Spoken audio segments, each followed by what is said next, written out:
Hello friends, welcome to daily weather update. এই মুহূর্তের বড় আপডেট, অবশেষে কিন্তু দক্ষিণবঙ্গে মেঘ কিন্তু দেখা যাচ্ছে।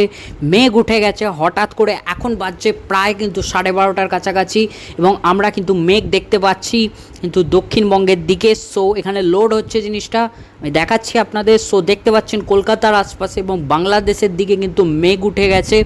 সো আমি এখানটা জুম করে দেখাচ্ছি, কিন্তু এদিকে হুগলির দিকে অনেকটা মেঘ উঠেছে, উত্তর 24 পরগনার দিকে মেঘ উঠেছে, এদিকে নদিয়ার দিকে কিন্তু মেঘ উঠেছে একটা বড় ধরনের।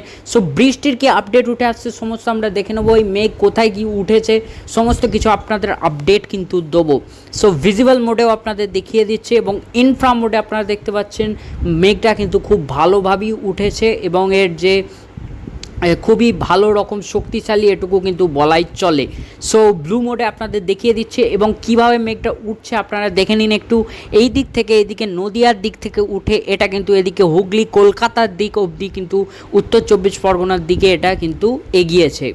সো এই ছিল মেঘের সো এবার আমরা দেখব যে কোন কোন জায়গায় মেঘে বৃষ্টিপাত হওয়ার সম্ভাবনা থাকছে।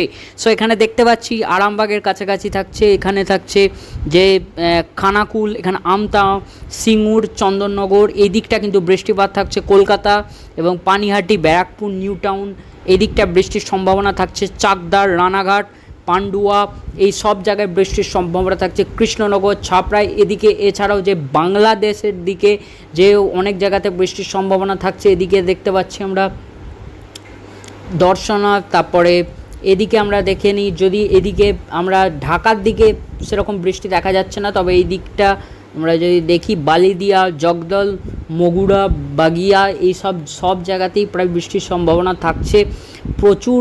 এই মেঘটা কিন্তু অনেকটা জায়গা জুড়ে যেহেতু উঠেছে, সেক্ষেত্রে একটা ভালো রকম বৃষ্টি হবে। এই দিকে আমরা দেখতে পাচ্ছি আবারও মেঘ উঠছে, এই মেঘটা কিন্তু জুড়ে গিয়ে এই দিকে আশা করা যাচ্ছে এই উপকূলবর্তী এলাকাতেও বৃষ্টিপাত কিন্তু শুরু হতে পারে। এটা একটা বড় কিন্তু চান্স থাকছে এবং এই মেঘ যতটা দেখা যাচ্ছে এই বরাবর কিন্তু এগোচ্ছে, অর্থাৎ এটা আরও কিন্তু এরিয়া কভার করবে মেঘটা এবং বৃষ্টিপাতের অনেক জায়গাতে কিন্তু সম্ভাবনা আজকে থাকছে। আজকে একটা সম্ভাবনা ছিল এবং সেই সম্ভাবনা সত্যি করেই আবারও কিন্তু মেঘ উঠেছে দক্ষিণবঙ্গে। সো কোথায় কেমন কি আপনারা বৃষ্টি পেলেন অবশ্যই কিন্তু কমেন্ট বক্সে জানাতে ভুলবেন না। সো এদিকে আমরা যদি দেখি, এদিকে বর্ধমানের দিকে বর্ধমান কাটোয়ার দিকে এদিকটাও ধীরে ধীরে মেঘ এগোবে, তবে এইদিকে পশ্চিম দিকটা এখন ফাঁকা আছে। আশা করা যাচ্ছে যে বিকেলের দিকে হয়তো মেঘ উঠবে, আবার নতুন করে মেঘ উঠে পশ্চিম দিকেও কিন্তু বৃষ্টিপাত ঘটাবে। এখন আপাতত এদিকে স্বস্তির বৃষ্টি নিয়ে এসেছে এই মেঘ, এটুকুই কিন্তু ফ্রেন্ডস আপনাদের জানানোর ছিল, একেবারে যে লেটেস্ট আপডেট ছিল। সো ফ্রেন্ডস, আশা করছি আপনাদের ভিডিওটা পছন্দ থাকবে। ভিডিওটা পছন্দ হলে লাইক করতে বলবেন না, চ্যানেলটিকে সাবস্ক্রাইব করে রাখতে বলবেন না একদম লেটেস্ট ওয়েদার আপডেট পাওয়ার জন্য। দেখা হচ্ছে পরবর্তী ভিডিওতে, এখনো মতো।